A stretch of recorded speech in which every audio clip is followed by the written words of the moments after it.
And now is the time in the program when we talk sports. We'll have Aaron Kerajala here with us. Aaron, good to have you. Yes, good afternoon to you, Leila. It's always a pleasure.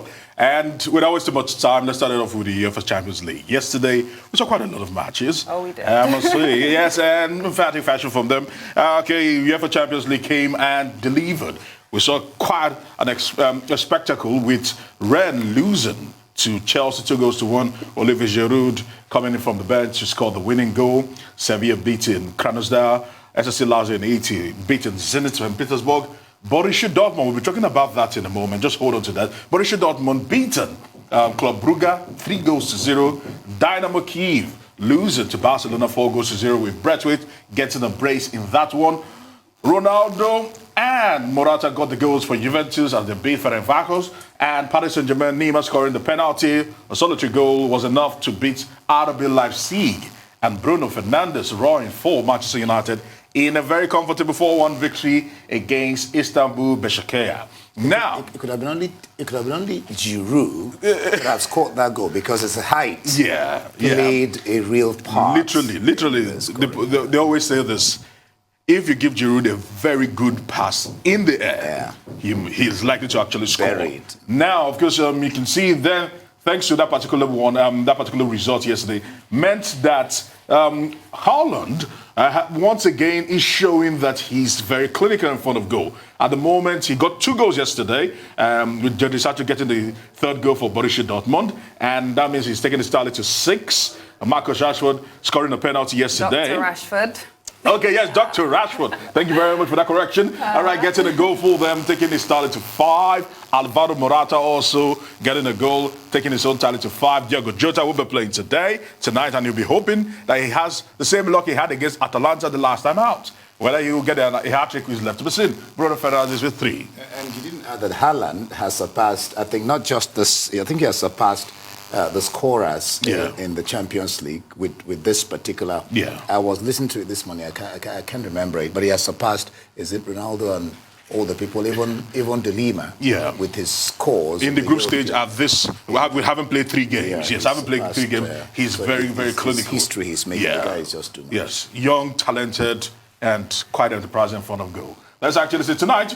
Atletico Madrid against Lokomotiv Moscow. Bayern Munich against Salzburg from Group B, where there's a major focus. Inter Milan will be taking Real Madrid. We'll be looking at the table from Group B because it's very tight. No one expected Borussia Mönchengladbach to be on top of the table in Group B, but right now they can even extend it further if they beat Shakhtar Donetsk tonight. Inter needs a win, not as much as Real. Not as much, but for Real, Ramos won't be playing. They too need a win because it's actually tight. Because if we move on to the next slide, it actually explains what Group B looks like. You can actually see the table there, and that is the fact that Mönchengladbach in unfamiliar territory with 5 points from 3 games. You can see there Shakhtar Donetsk with 4 points from 3 games. Real Madrid also have 4 points from 3 games. Inter Milan has 2 points. So even a draw doesn't even do Real Madrid justice in the long term and in the long scheme of things, because that will mean that they have to win the rest of the matches to ensure that they qualify and not get to Europa League. It's Real Madrid, be strenuous for them that way. It will be. But then a draw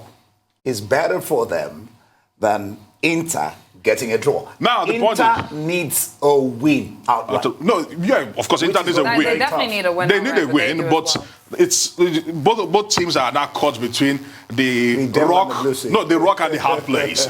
So if you put it that way, a lot is expected tonight, and let's hope that they actually turn up and actually we'll have a spectacle. The last time out, it was a very good game. 3-2. So let's see if tonight will deliver. But in the meantime, we spoke about Borussia Dortmund and Club Brugge playing yesterday. A Nigerian plays for Club Brugge. His name is Emmanuel Dennis. And shockingly, he didn't feature yesterday. This man, unfortunate for the most ridiculous reason you can ever think of. Okay, give it to us. Now, this is it here. They told the players, go into the team bus. We're going to the stadium to actually go for a play. And he says he has a favorite seat on the team bus. And they said, because of COVID-19 restriction, that team has been marked X. Please use another seat. And he says, no, I like to use my favorite seat. And he says, and it goes back and forth, and he storms out of the bus and walks away. And the coach was upset. Of course, then ended up not picking him, and he didn't play yesterday. And Club Brugge, of course, lost 2, Borussia Dortmund 3-0. You know, that's the kind of attitude that sportsmen and sportswomen just should never, ever have. You cannot act that way. You just can't. What a shame. Is that the full story? Because, you know, I'm sitting here No, that's in the full disbelief. story. No, because it sounds funny. It's as ridiculous as it comes. The only kind of like player you could hear of doing something like that in the past is like Anelka or someone you'd expect it from. What? Or Anelka, or what's his name for Manchester United? It's stubborn one. What's his name? Eric Cantona. Yeah. But the point or even George Best. George Best was probably, was but in his days, that's what happened. That was the story between them, lousy. and certainly with the team losing scandalously yesterday, it only compounded the problem for this young Nigerian. He's just 24 years of age. Has he been invited to a once, because last season he actually had a run. He scored 2 goals against Real Madrid, so that brought him to the reckoning. And he's been in and out, not necessarily Then he does a this. Okay. I hope he doesn't ruin Maybe he his believes in career. himself, and maybe he It's knows not about what believing in yourself. It's about discipline. You can't know where without being disciplined. Okay, footballers and discipline, I don't think they go hand in hand, I must say. No, but if you're not, you're going away. Okay. I mean, What else have take you the got rope for us? off. Right, quickly, before the brevity of time, we know that this is supposed to be award season in the sporting world, but no thanks to COVID, several of them have been cancelled, some of them have been shelved, but at the moment, FIFA have decided that they will go on with the best award, and they reeled out the best coaches, and there you actually have it for the best coaches out there. Of course, Zinedine Zidane, Marcelo Bielsa, which is a shocking one, understanding that just last season, he was playing in England's 2nd division, but they've been celebrating him because what he did with Leeds United. And you know, he's so shy. I find him so shy every time he does interviews. I always feel a bit sorry for him. Yeah, and he doesn't even like to speak English. He can't speak English, but he never puts his head up. He can't. He should be able to speak English. He spent so much time in England, just like Mauricio Pochettino when he was with But Southampton. clearly he's shy about his level of English. And it's so sad. He always puts his head down during interviews. I think it's just his mannerism. I think it's just his way of doing He's things. eccentric. But He's as eccentric as he's it's just his way. When you watch him, it's just his way.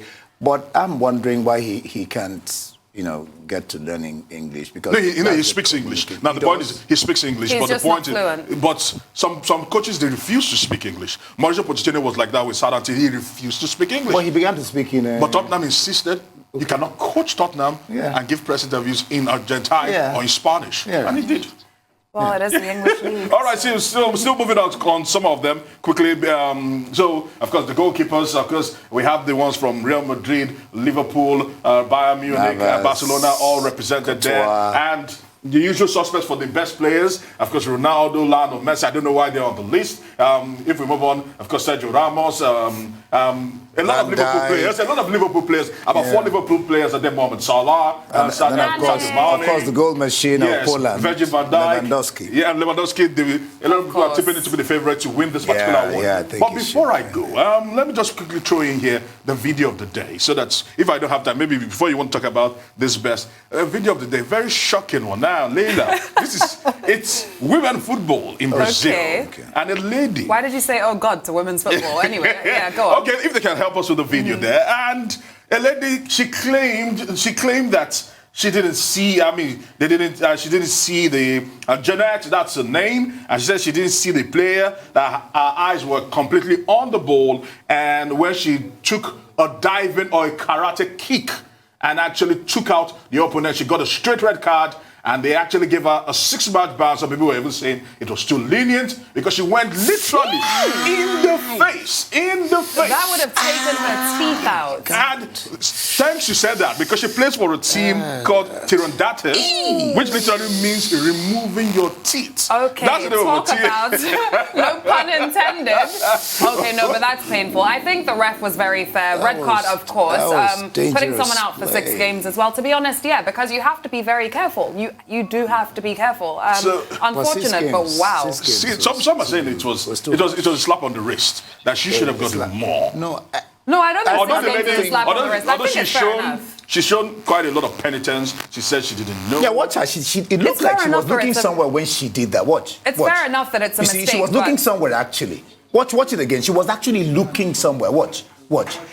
She was looking somewhere. But the point she didn't see. That's reckless. It's reckless. No, it's very reckless.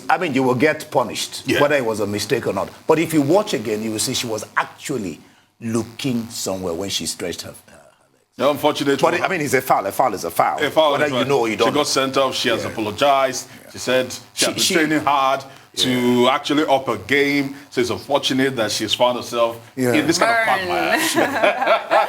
Almost took out the teeth. Watch it again. You see, she wasn't looking. She didn't see that. Okay. See. She didn't see the lady. That was quite reckless. It was reckless, but she didn't see the lady. So looking forward to UEFA Champions League tonight, and let's see how things play out. Yes. Inter Milan versus Real Madrid is the top of the peak. Yeah, and certainly everyone will be looking forward to if Real Madrid will be able to decide it. Now, both coaches are under pressure. Antonio Conte has not started the season well. Zinedine Zidane knows that a loss. And he has quite some good players. You can't even imagine Real Madrid playing in the UEFA Europa League. It's never been heard of before. So something must happen. Something must happen. Something must give. Okay. Let's see what happens. Thank you very much. Thank you so much for the interesting sports analysis. That was Aaron Karajula there.